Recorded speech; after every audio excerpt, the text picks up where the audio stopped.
Então, olá pessoal, sejam muito bem-vindos para mais um vídeo do canal Eis a Questão. Eu me chamo Vivian e hoje nós vamos falar sobre o livro Crônicas de Petersburgo, do escritor Fyodor Dostoiévski.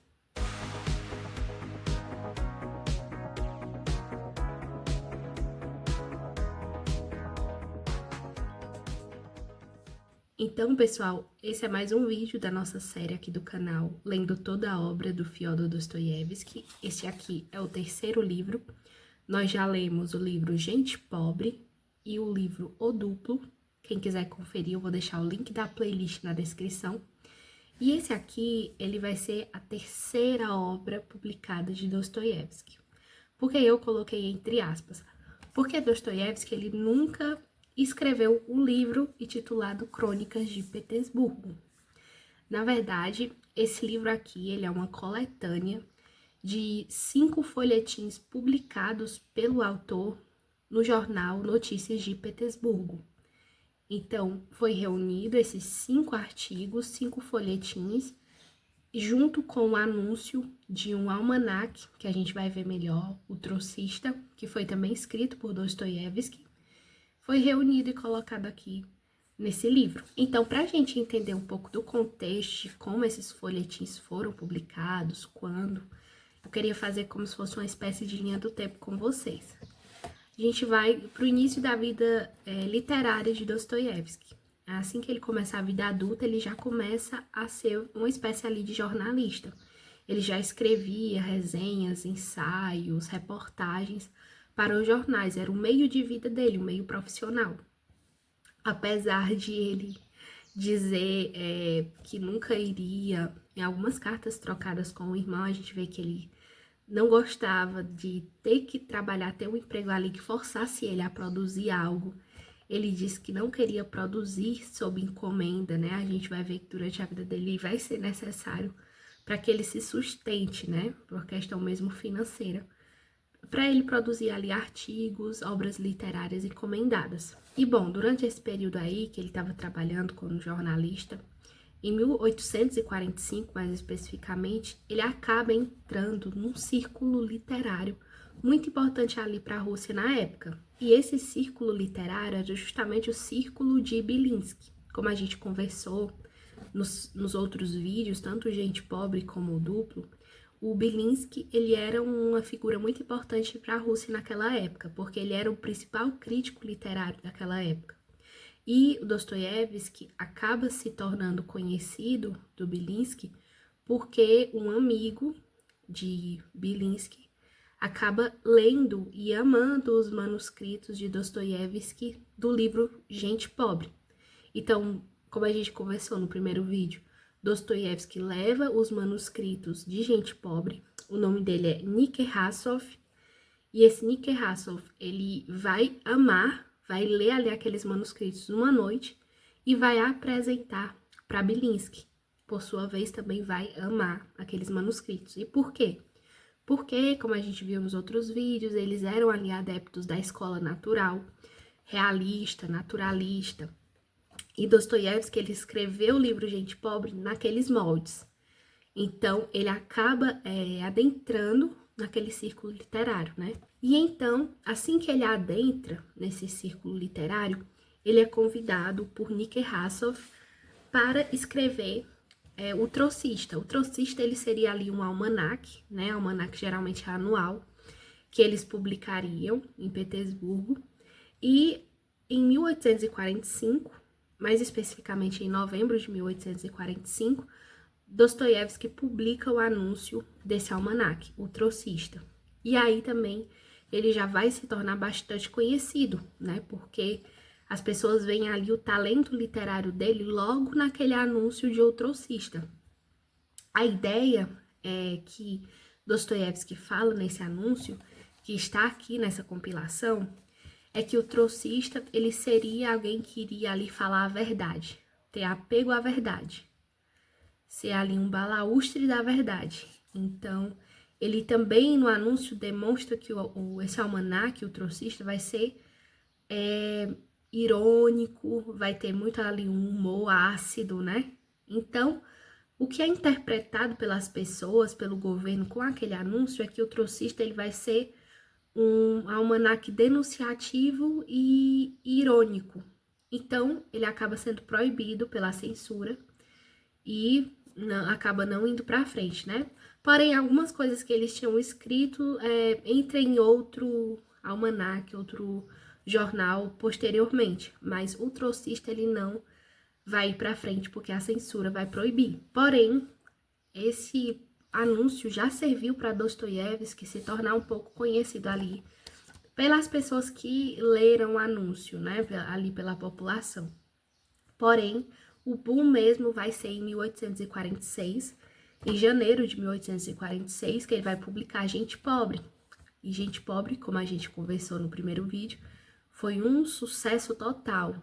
Realmente, Dostoiévski foi aclamado tanto pela crítica como pelo público leitor, porque ele seguiu os moldes da escola natural e por assim vai.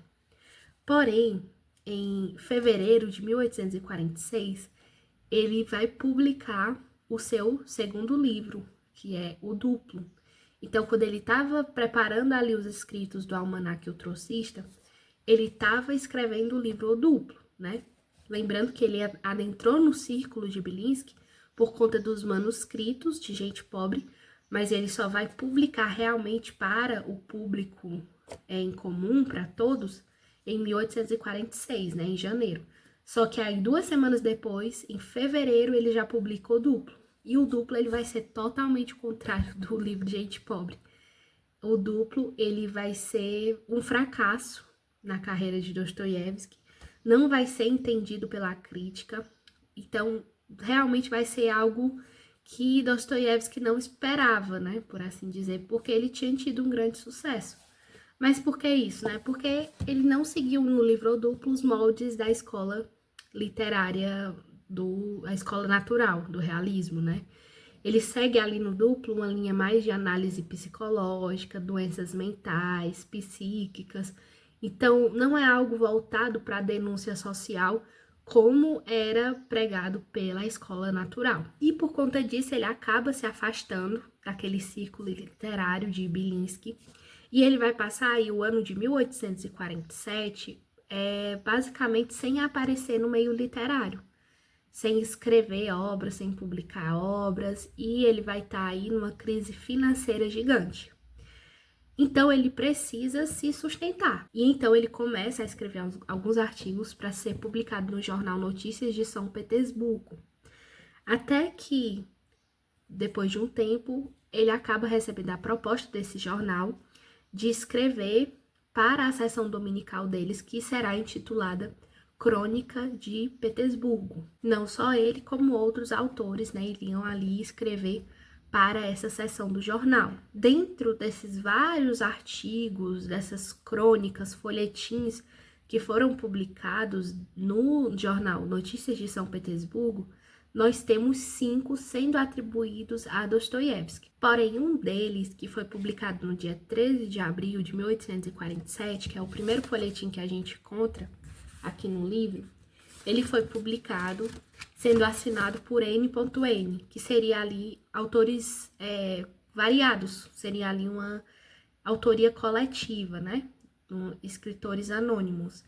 Isso se deve, pelo que os estudiosos puderam perceber, que a pessoa que iria escrever acabou tendo um problema, e então chamaram outro escritor que convidou também Dostoiévski para escrever junto. Então, a gente tem que boa parte desse artigo, desse folhetim, foi escrito por Dostoiévski, mas não unicamente por ele. Porém, os outros 4 realmente foram assinados com as siglas do nome de Dostoiévski, né? FD. Então, ele assinou como o escritor desses folhetins. E o que são folhetins, né? Folhetins eram partes dos jornais, e a gente pode resumir como a parte do jornal que conta histórias. Então, nesses folhetins, a gente tinha gêneros bem variados. Era uma mistura de ensaio, reportagem, de resenha. Então, era um gênero literário aí bem que dava bastante liberdade para o autor. E a alma daquele folhetim intitulado Crônicas de Petersburgo, a gente percebe que Dostoiévski ele pegou ali o fio da meada, né? porque ele vai escrever esses folhetins contando sobre a vida de São Petersburgo. A sensação que você tem lendo esse livro é como se ele estivesse andando ali pelas ruas de São Petersburgo e ele, conforme ele vai vendo alguma coisa que lhe chama a atenção, que lhe interessa, ele para e ele começa a escrever sobre aquele determinado fato. Então ele vai falar muito sobre a Rússia em si, a história da Rússia, a importância de São Petersburgo, principalmente para a Rússia. Ele vai falar sobre a arquitetura de São Petersburgo. Ele vai comparar essa arquitetura com as outras partes da Europa. Ele vai falar muito sobre as peculiaridades do homem russo, né?